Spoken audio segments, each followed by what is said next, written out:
What's up, guys? It's Cassie and Sara, and today we're talking about the Delphi murders, the unsolved deaths of Abby and Libby. If you like watching murder mysteries, make sure you hit that subscribe button and keep on watching. On February 14th, 2017, the bodies of Abigail Williams and Liberty German were discovered near the MONON High Bridge Trail, which is part of the Delphi Historic Trails in Delphi, Indiana, after the young girls had disappeared from the same trail the previous day. The murders have received significant media coverage because a video and audio recording of an individual believed to be the girls' killer were found on German's smartphone. Despite thousands of tips that have been sent to the police and the circulation of the recording of the suspect, no arrest in the case has been made. At 1:35 p.m. on Monday, February 13th, 2017, 13-year-old Abby Williams and 14-year-old Liberty German were dropped off by German's older sister, Kelsey German, on County Road 300 North, west of the Hoosier Heartland Highway. The girls were hiking on the MONON High Bridge over Deer Creek among woodland and remote Deer Creek Township. At 2:07 p.m., Libby posted a photo of Abby walking the bridge.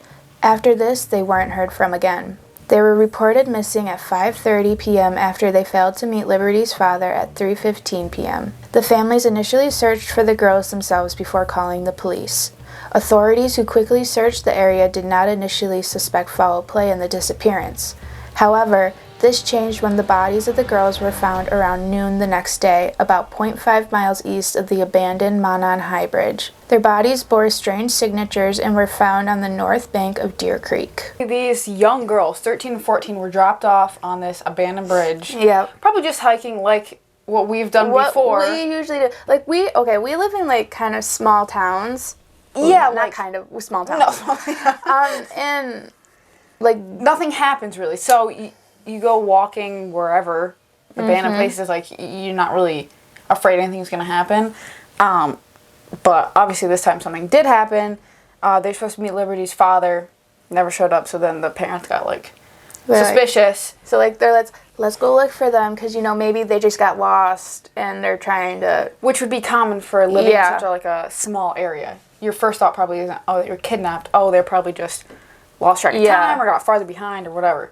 Police have not released details of how the girls were murdered. As early as February 15, 2017, Indiana State Police began circulating a still image of an individual reportedly seen on the MONON High Bridge Trail near where the two friends were slain. The grainy photograph appears to capture a Caucasian male, hands in his pockets, walking on the rail bridge, head down toward the girls. A few days later, the person in the photograph was named the prime suspect in the double homicide. On February 22nd, law enforcement released an audio recording where the voice of the assailant, though in some degree muffled, is heard to say, "Down the hill." It was at this news conference that officials credited the source of the audio and imagery to German's smartphone and further regarded her as a hero for having had the uncanny foresight and fortitude to record the exchange in secret. Police indicated that additional evidence from the phone had been secured, but that they did not release it so as not to compromise any future trial. By this time, the reward offered in the case was set at $41,000. On July 17th, officers distributed a composite sketch of someone who, at the time in the investigation, was sought as a person of prime interest in the murders. It had apparently been drawn by police from eyewitnesses to a certain hiker of the Delphi Historic Trails on the day that the girls vanished. Libby, I think it was very, very smart. Dude, I don't think I'd think of that first. My first instinct would be 911. Yeah, I feel like I would think to take a picture or like record it just in case. Like, that wouldn't really help me in the long run, really. This is where we make the perfect team. She would do... I'll record. I'll dial 911. Because I'm like, oh, hell no. Yeah, like... I feel like it's something that I've done just, you know. Just in case. Just in or case. Like, you know, on like those girls on TikTok where they do their phone in their back pocket and see who's checking out the booty. Yeah. Rhea was super smart. She recorded audio and like a video clip of this man. Down the hill. Yeah, like we watched or listened to the audio clip, like he's got like a deep voice. Yeah. Like, down the hill. Down the hill. Oh yeah, they made up a sketch, but Again, we saw the sketch. It wasn't great because the photo/video was super, like, blurry and grainy. I don't even know how you could even make a sketch out of that. Like, you'd have to... I mean, that's why they asked, like, hikers or whatever, and I'm like... Yeah, but there's got to be a way to, like, clear up the photo, right? Garcia! Yeah, they do it in Criminal Minds. I don't know if that's, like, a real thing, but... On April 19th, 2019, Indiana State Police announced a new direction in the case. On behalf of state police and the multi-agency task force, Superintendent Doug Carter released more materials a few days later in a press conference held on April 22nd. The new materials included a short video recording in which a blue-jeaned and jacketed suspect is seen walking along the rail bridge for a little over a second. Superintendent Carter states that because of the deteriorated condition of the bridge, the suspect is not walking naturally due to the spacing between the ties. An updated sketch of the suspect was also unveiled, as well as an extended version of the audio recording, in which a slight rise in the suspect's voice can be detected as he utters the word "guys" before the phrase "down the hill." It was further explained that the previously released sketch showing an older man with a goatee and cap is now considered secondary. By contrast, the clean-shaven individual of the newly revised composite is the primary sketch of the prime suspect. Police say this person may range from age 18 to 40, but caution that his youthful appearance could make him look younger than his true age. On April 22, 2019, law enforcement reached out to the public urging all to look at the sketch, listen to the audio, watch how the man walks on the bridge, and send tips. Investigators revealed they have reason to believe that the suspect might be hiding in plain sight and that the person is almost certainly familiar with the area of Delphi, whether it be from living or working there or for another reason. An additional plea was made for help in identifying the driver of the vehicle left abandoned off the Hoosier Heartland Highway in Delphi at the former Child Services office between noon and 5 p.m. on the day of the murders. Again, they don't really have anything. They have the sketch, they have the audio, they're telling everybody to listen to it because it's probably somebody they know, which I would agree to, because if this guy is walking on this abandoned bridge out in the middle of he obviously nowhere. He obviously knows the area. Yeah, so somebody knows him. They just don't know that they know him. Yeah. Now we're going to talk about some of people of interest. Persons of interest. Persons of interest. On July 23, 2019, Paul Etter was wanted for the kidnapping and rape of a 26-year-old woman on June 22nd in Tippecanoe County. 5 days later, Paul Etter was surrounded by police, and after a 5-hour standoff, he died by suicide.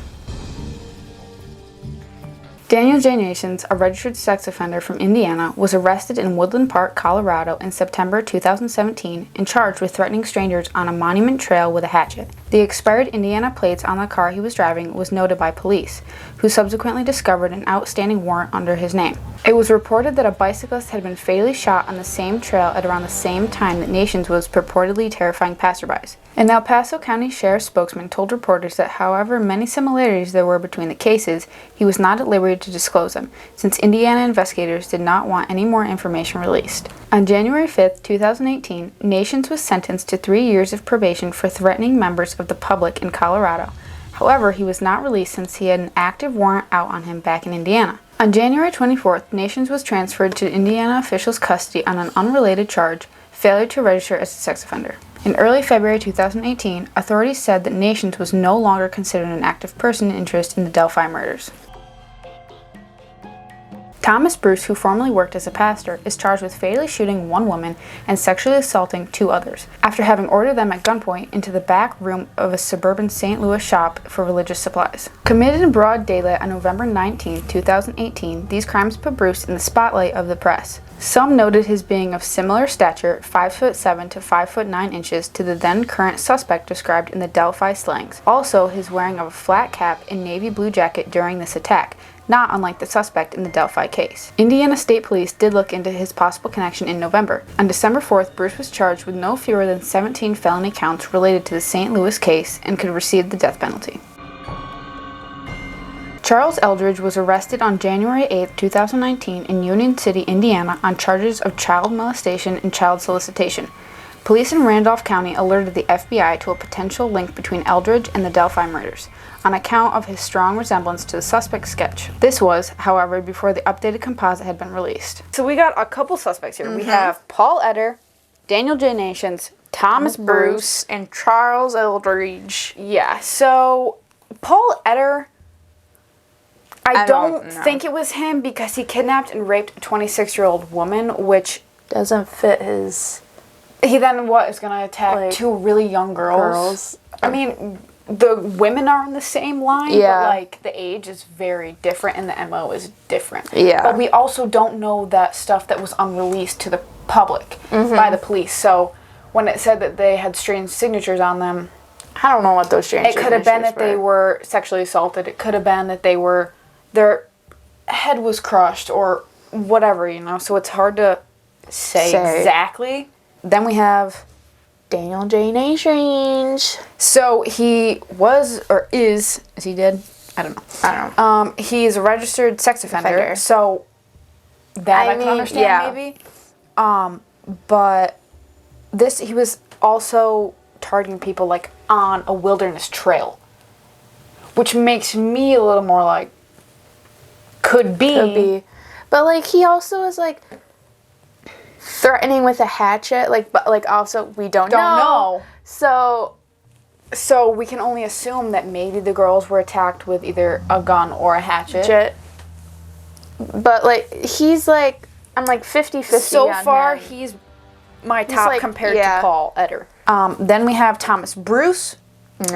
I don't like this one because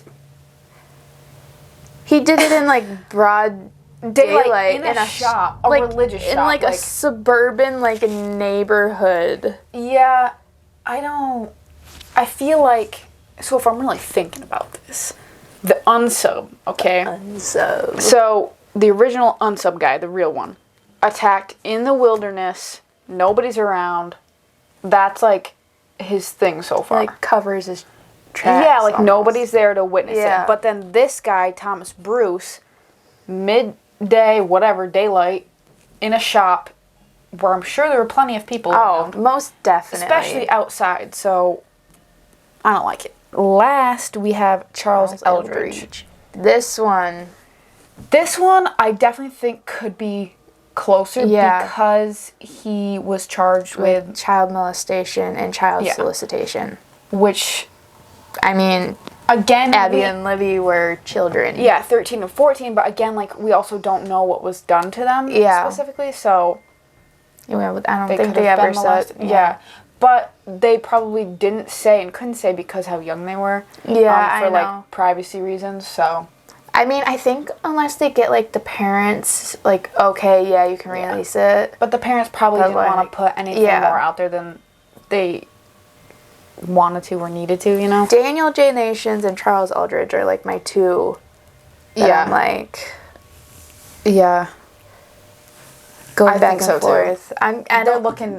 They're looking like my top suspects. Like, I can't pick between either of them because, you know, we don't have all the information. Yeah. In response to a request from German's mother, countless homeowners across central Indiana have had orange lights installed on their front porches, both to commemorate the girls as well as to indicate that the murderer remains at large. So, what do you think went down on that bridge? Let's start there. You know, the girls, they're just like going out to explore a nature trail, take some nice pictures like we try to do. Never goes our way. Wow. And then, you know, this man comes along, he's like, hey, 2 girls alone, like, I can get away with this. So he takes them, and, like, say if it was Daniel J. Nations, he's either got his hatchet or his gun, and he's like, get down the hill. Yeah, or he was probably watching them for a little bit.